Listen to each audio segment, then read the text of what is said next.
जय श्री कृष्णा। आप सभी को ज्येष्ठ मास के 13वें दिन की ढेरों शुभकामनाएं। प्रिय भक्तों, आज जेठ के महीने का 13वां दिन है और आज हम सुनेंगे 13वें दिन का महात्म्य 13वां अध्याय। आज से जो व्रतांत आरंभ हो रहा है वो इंद्रद्युम्न की कथा से संबंधित है। राजा इंद्रद्युम्न, इनका संबंध अवंतीपुरी से है।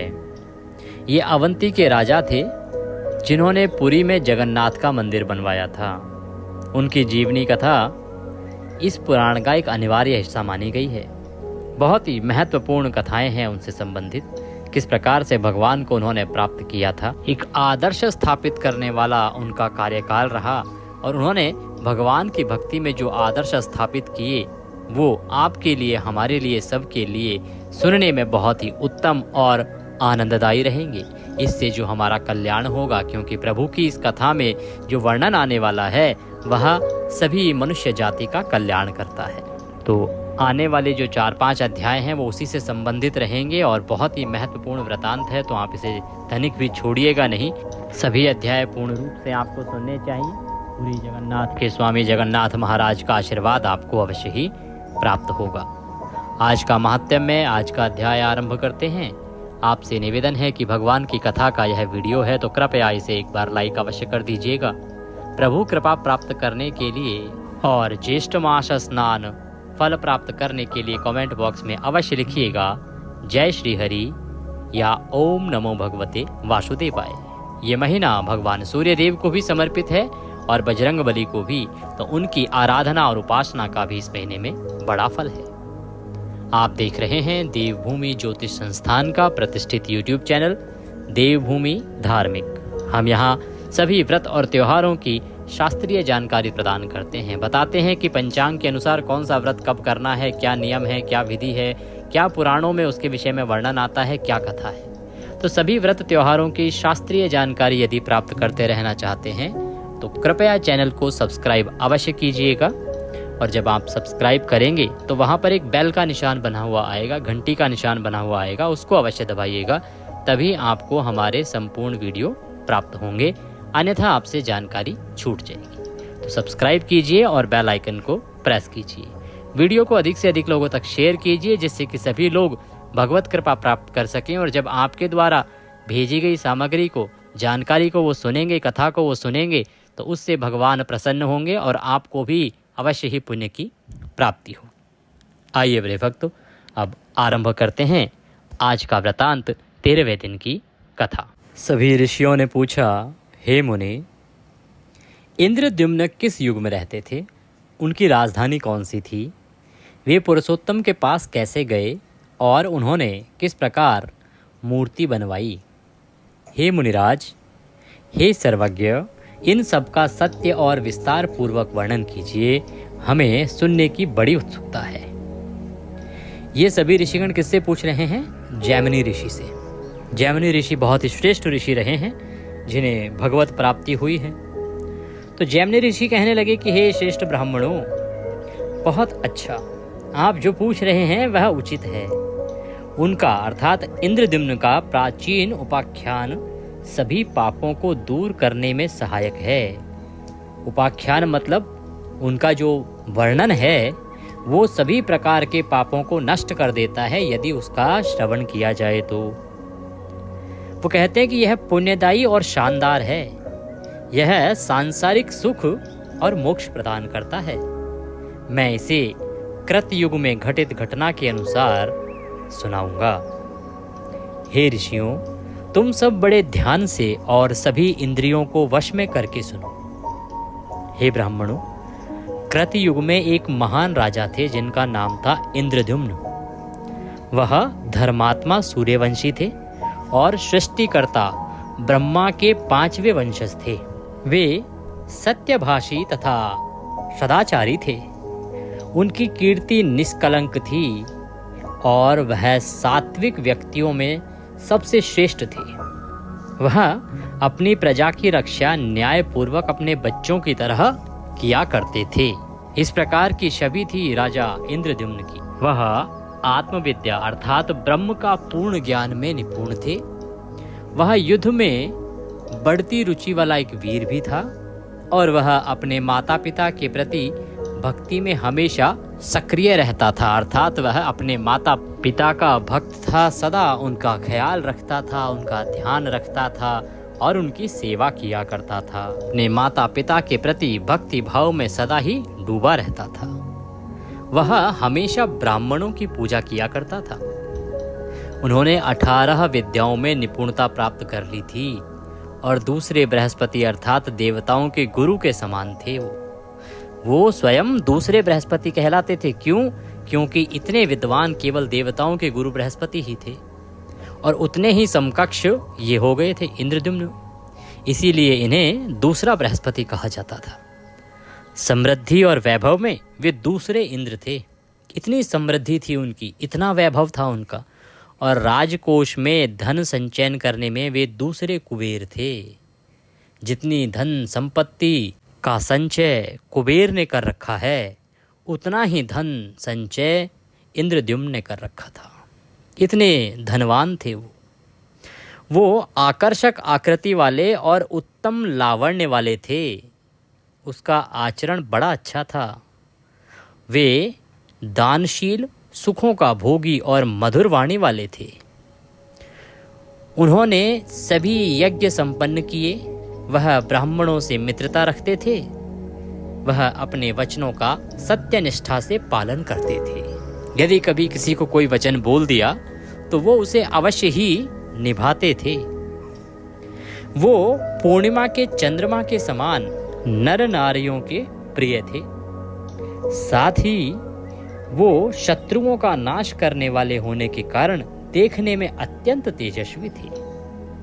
वह भगवान विष्णु के भक्त और बहुत ही सत्यवादी थे। उन्होंने क्रोध और इंद्रियों को वश में कर लिया था। उन्होंने राजसूय नामक श्रेष्ठतम यज्ञ और 1000 अश्वमेघ यज्ञ किए थे। वे बहुत ही यशस्वी, मोक्ष का इच्छुक और सदाचार और धर्मपरायण थे। इस प्रकार सभी सद्गुणों से संपन्न राजा ने मालव देश में अवंती नामक नगरी में राज्य किया, जो पूरी पृथ्वी पर प्रसिद्ध थी उस समय। वह उस नगरी में रहा करते थे, जो सभी प्रकार के बहुमूल्य रत्नों से समृद्ध और दूसरी अमरावती कही जाती थी। अमरावती क्या है? इंद्र की जो राजधानी है ना, वो अमरावती है। तो उसके समान ही इंद्रद्युम्न की नगरी थी। वहां रहते हुए राजा ने मानसिक, वाचिक तथा शारीरिक रूप से भगवान विष्णु के प्रति उत्कृष्ट तथा अत्यंत अद्भुत भक्ति कार्य किए। कितना अद्भुत वृतांत आया है राजा इंद्रद्युम्न का। उनकी जो खूबियां बताई जा रही हैं, उनके जो गुण बताए जा रहे हैं, एक से बढ़ के एक बहुत ही अद्भुत हैं। तो आगे ऋषि कहते हैं कि जब वे इस प्रकार भक्ति पूर्वक तत्पर थे, तब एक बार लक्ष्मीपति भगवान की पूजा के समय गर्भगृह में उन्होंने अपने पुरोहित को, जो विद्वानों, कवियों, वेदों के पारंगत ब्राह्मणों तथा महान ज्योतिषियों के साथ बैठे थे, आदर पूर्वक संबोधित किया। वह उत्तम पवित्र स्थान ज्ञात हो, जहां हम इन नश्वर आंखों से जगन्नाथ, जगत के स्वामी का दर्शन कर सकते हैं। जाने इस प्रकार अपने जो पुरोहित हैं उनसे आदर पूर्वक कहा कि हे ब्राह्मण देव, वो कौन सा स्थान है इस पृथ्वी पर जहां पर हम इन नश्वर आंखों से जगन्नाथ अर्थात जगत के स्वामी का दर्शन कर सकते हैं? क्या कोई ऐसा स्थान इस पृथ्वी पर है क्या जहां हम अपनी आंखों से प्रभु के दर्शन कर सकें? भगवान विष्णु के अनुयायी श्रेष्ठ राजा के इस प्रकार पूछने पर पुरोहित ने तीर्थयात्रियों की सभा के सम्मुख नम्रता पूर्वक ये शब्द कहे। पुरोहित बोले कि हे पुण्यात्माओं, तीर्थ स्थानों के ज्ञान में निपुण तीर्थ यात्रा करने के इच्छुक लोगों, हमारे प्रभु का जो अभिप्राय है वह तुम सबने सुन लिया है। राजा का आशय जानकर एक वाक्पटु व्यक्ति, जिसने अनेक तीर्थ स्थानों की यात्रा की थी, प्रसन्नता पूर्वक राजा से बोला, जबकि राजा वहां खड़े होकर श्रद्धा पूर्वक हाथ जोड़ रहे थे। हे प्रभु, हे राजन, मैंने बचपन से ही पृथ्वी पर अनेक तीर्थों की यात्रा की है। इन तीर्थों के बारे में केवल दूसरों से सुना है। भारत के उपमहाद्वीप में एक भूमि है जो ओडिशा के उत्कल नामक देश के नाम से प्रसिद्ध है। यह दक्षिणी महासागर के तट पर है। यह पवित्र स्थान श्री पुरुषोत्तम है। वहाँ नीलगिरी नामक एक पर्वत है। यह चारों ओर से वनों से घिरा हुआ है। इसके मध्य में एक कल्प वृक्ष है, अर्थात बरगद का पेड़ है, जो 3 किलोमीटर तक फैला हुआ है। यदि कोई इसकी छाया में प्रवेश करता है तो उसके बड़े से बड़े पाप नष्ट हो जाते हैं। जैसे ब्राह्मण हत्या का पाप ही क्यों ना हो, वह भी दूर हो जाता है। इसके पश्चिम में रोहिण नामक प्रसिद्ध पवित्र कुंड है। यह आदि जल से भरा हुआ है। इसके स्पर्श मात्र से ही मोक्ष प्रदान होता है। इसके पूर्वी तट पर नीलमणि से निर्मित श्री वासुदेव का शरीर अर्थात मूर्ति है। यह प्रत्यक्ष मोक्ष प्रदान करने वाला है। जो व्यक्ति वहाँ के कुंड अर्थात पवित्र कुंड में स्नान करके पुरुषोत्तम का दर्शन करता है, उसे 1000 अश्वमेघ यज्ञ करने का फल प्राप्त होता है और फिर वह मुक्त हो जाता है। वहाँ एक उत्कृष्ट आश्रम है जो सबर दीपक के नाम से प्रसिद्ध है। यह भगवान के पश्चिमी भाग में है और शबरों अर्थात शिकारियों के निवासों से घिरा हुआ है। विष्णु के मंदिर तक जाने के लिए एक पगडंडी है। यहीं पर जगन्नाथ स्वयं शंख, चक्र और गदा धारण किए हुए हैं और विराजमान हैं। दया का भंडार उन सभी जीवों को मोक्ष प्रदान करते हैं जो भगवान के दर्शन करते हैं। हे राजन, मैंने श्री पुरुषोत्तम के यहाँ 1 वर्ष बिताया, पवित्र अनुष्ठान किए तथा देवों के स्वामी भगवान की प्रसन्नता के लिए वन में रहा। हे राजन, भगवान के दर्शन के लिए प्रतिदिन रात्रि में आने वाले स्वर्गवासियों की दिव्य सुगंध अलौकिक होती है। नाना प्रकार के प्रार्थना में शब्द सुनाई देते हैं। कल्प वृक्ष के पुष्पों की वर्षा दिखाई देती है। यह महानता भगवान विष्णु के किसी अन्य मंदिर में प्रकट नहीं होती।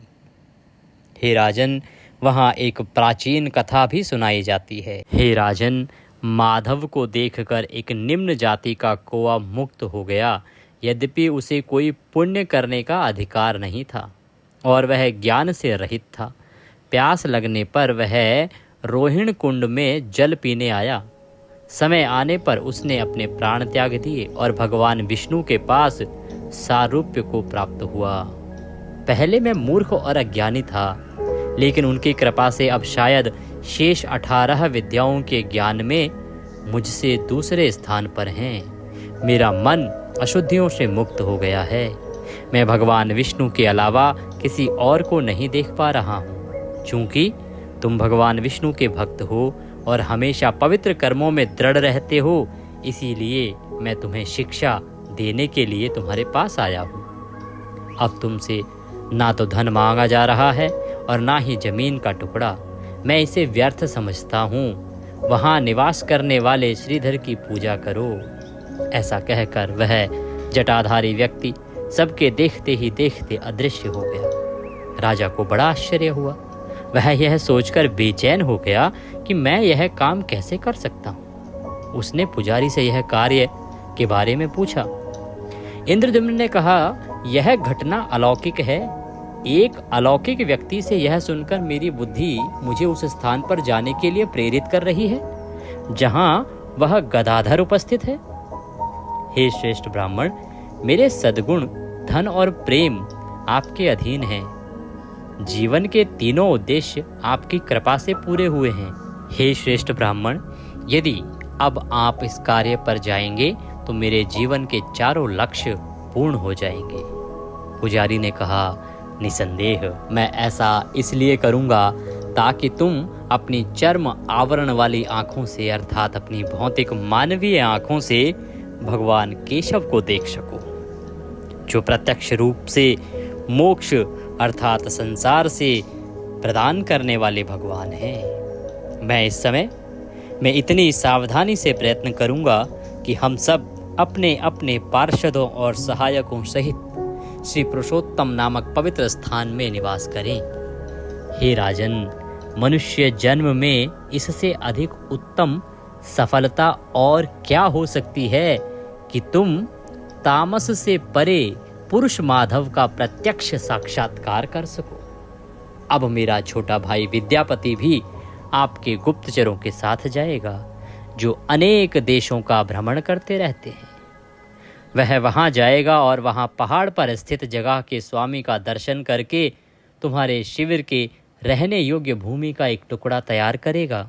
वह शीघ्र ही समाचार लाएगा कि सब कुछ पूर्ण रूप से व्यवस्थित हो गया है। यह हमारे कल्याण के लिए होगा।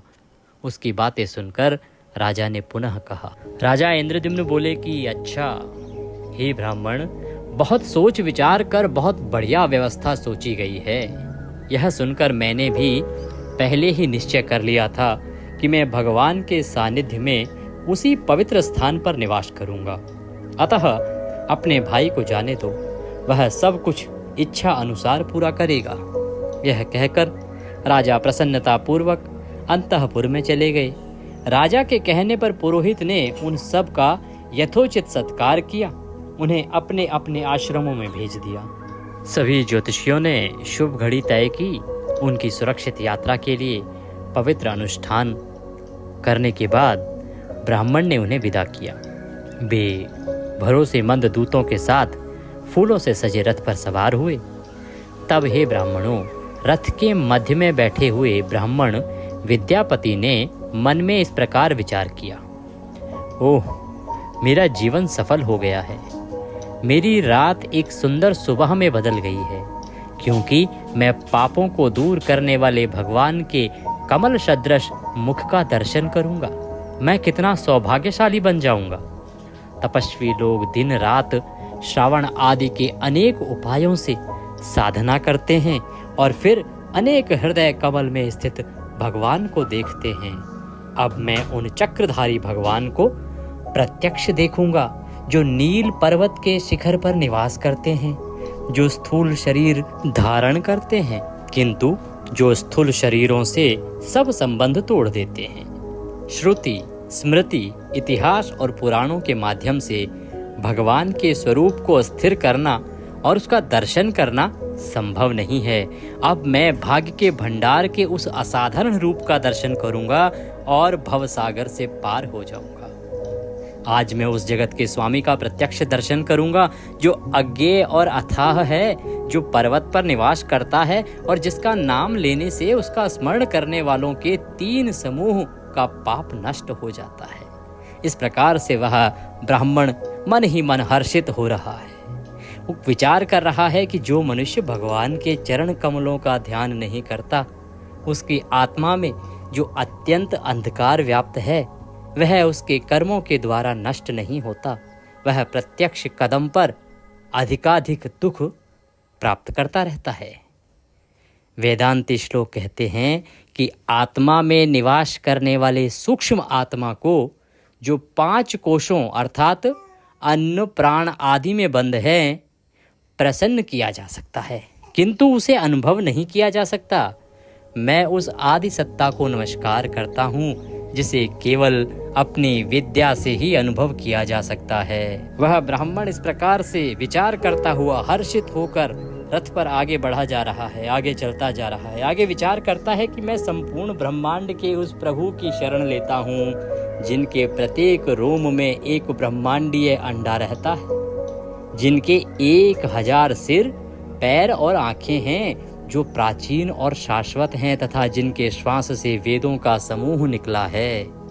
मैं उन प्रभु की शरण लेता हूँ, जिनके शरीर में प्रणव अर्थात ओंकार हैं, जो समस्त तुच्छ रूपों से रहित हैं तथा जिनकी माया से यह महामाया सदृश जगत उत्पन्न हुआ है, जिसमें उत्पत्ति, स्थिति, संहार स्वभाव। मैं उन प्रभु का प्रत्यक्ष दर्शन करूंगा, जिनके पास निम्न कोटि का प्राणी अपनी प्यास बुझाने के लिए अनायास ही आ गया है और उसी शरीर से सारूप्य मोक्ष को प्राप्त हुआ है। यह कितना अद्भुत है कि मेरे 1 करोड़ जन्मों के अनुभव से अर्जित एक पुण्य मेरे सौभाग्य का सूचक बन गया है। इन नश्वर नेत्रों से मैं ब्रह्मांड का मूल, अर्थात कारण देखूंगा। प्रसन्न मन से ऐसा सोचते हुए ब्राह्मण को यह ध्यान ही नहीं आया कि रथ की गति के कारण बहुत लंबी दूरी तय हो चुकी थी। वह ब्राह्मण अपने विचारों में ही लीन थे और वहाँ जो रास्ता था वो बहुत अधिक तय हो चुका था। मध्याह्न बीत जाने पर और दिन का अधिकांश भाग शेष रहने पर मार्ग में ही आगे औंड्र नामक भूमि दिखाई पड़ी। हे ब्राह्मणों, यह भूमि ब्रह्मांड के लिए आभूषण है। यह पृथ्वी मंडल को पवित्र करती है। इस प्रकार मार्ग में वन प्रदेश, पर्वत, दुर्ग आदि का अवलोकन करते हुए वे सूर्यास्त के समय महानदी के तट पर पहुंचे। ब्राह्मण ने रथ से उतरकर निष्ठा पूर्वक दैनिक धार्मिक अनुष्ठान संपन्न किए। संध्या की प्रार्थना करने के पश्चात उसने मधुवध करने वाले भगवान का ध्यान किया। उन्होंने रात्रि रथ में ही बिताई। प्रातः काल उन्होंने अपने नित्य कर्म समाप्त किए और शीघ्रता पूर्वक महानदी को पार कर लिया। रथ पर बैठे हुए गोविंद का ध्यान करते हुए वह चल पड़े। हे ब्राह्मणों, रास्ते में उसने वेदों में पारंगत यज्ञ करने वाले और अग्नि के समान तेजस्वी लोगों के गांव देखे। वे गांव सुपारी के पेड़ों से सजे हुए थे।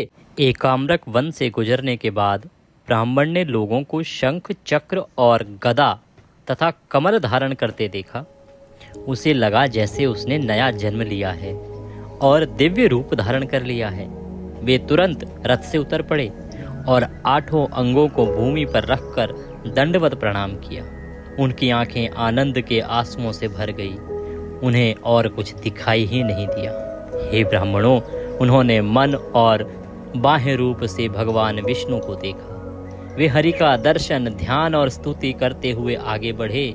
उन्होंने वनों से आच्छादित तथा कल्प और बरगद के वृक्षों से सुशोभित नील पर्वत को देखा।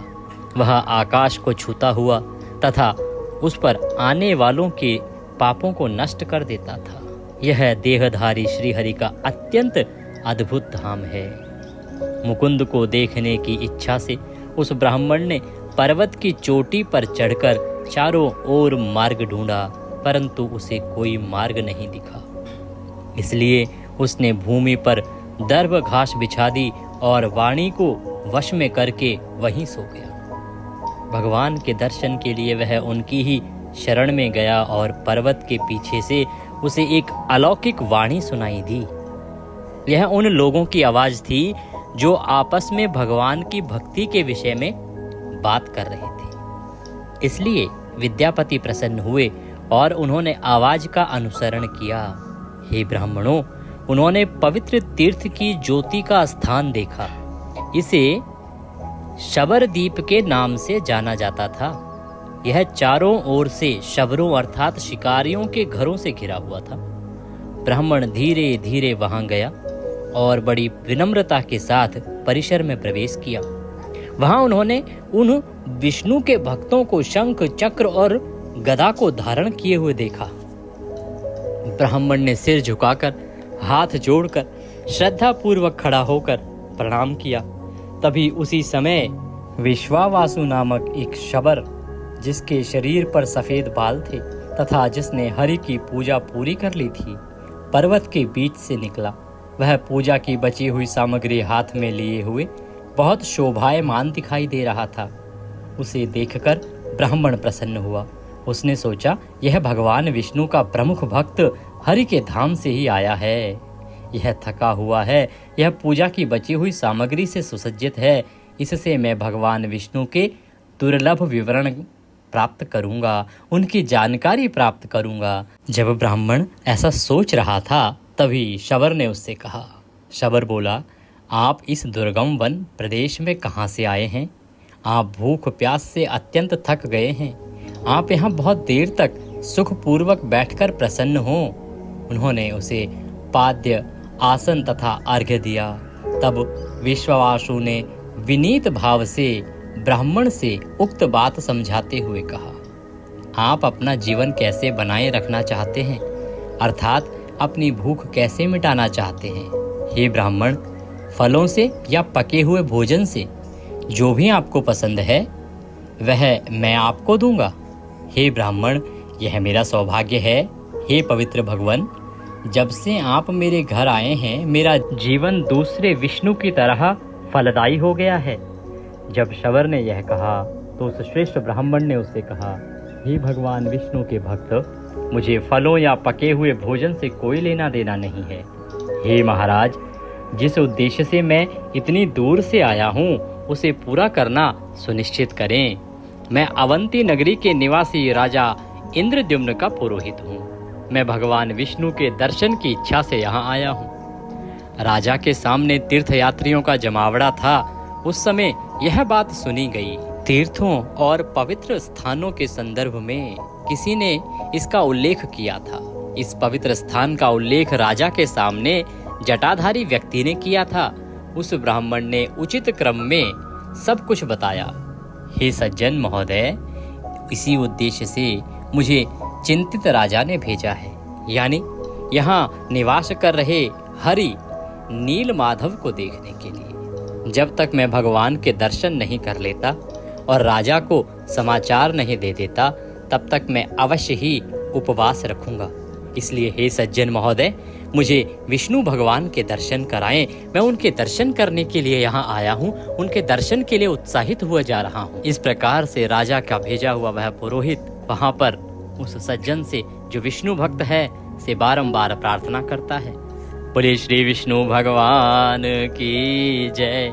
आज की इस कथा को हम यहीं विराम देंगे। कल की कथा में हम सुनेंगे कि आगे क्या होता है, किस प्रकार से राजा के पुरोहित को भगवान श्री हरि के साक्षात दर्शन होते हैं या नहीं होते हैं। अगर दर्शन होते हैं तो आगे राजा को किस प्रकार से दर्शन कराए जाते हैं, क्या विधान है। क्या आज भी उड़ीसा के उसी पुरी जगन्नाथ में भगवान को उसी प्रकार से दर्शन कराया जा सकता है, भगवान के दर्शन किए जा सकते हैं। यह वृतांत हम आने वाले अध्याय में सुनेंगे। आपसे निवेदन है कि अगर आपने अभी तक भगवान की कथा के वीडियो को लाइक नहीं किया है तो कृपया एक बार लाइक अवश्य कर दीजिएगा। और ये वृतांत बड़ा ही मधुर है, आगे और भी मनमोहक होने जा रहा है। जब भगवान के दर्शन होंगे, पुरी जगन्नाथ के दर्शन होंगे, आप जान पाएंगे कि पुरी जगन्नाथ में कौन है और कैसे विराजमान हैं जो साक्षात दर्शन देते हैं इस पृथ्वी पर। तो कल फिर से जुड़िएगा आगे की कथा के लिए। आज लेते हैं विराम। भगवान सब पर कृपा करें। अमावस्या कब है, इसमें बड़ा ही असमंजस है। हमने बहुत ही महत्वपूर्ण वीडियो शास्त्रों की जानकारी के आधार पर आपके लिए बनाया है कि कब अमावस्या करें। और एक बात, सोमवती अमावस्या नहीं है, किसी के बहकावे में आने की आवश्यकता आपको नहीं है।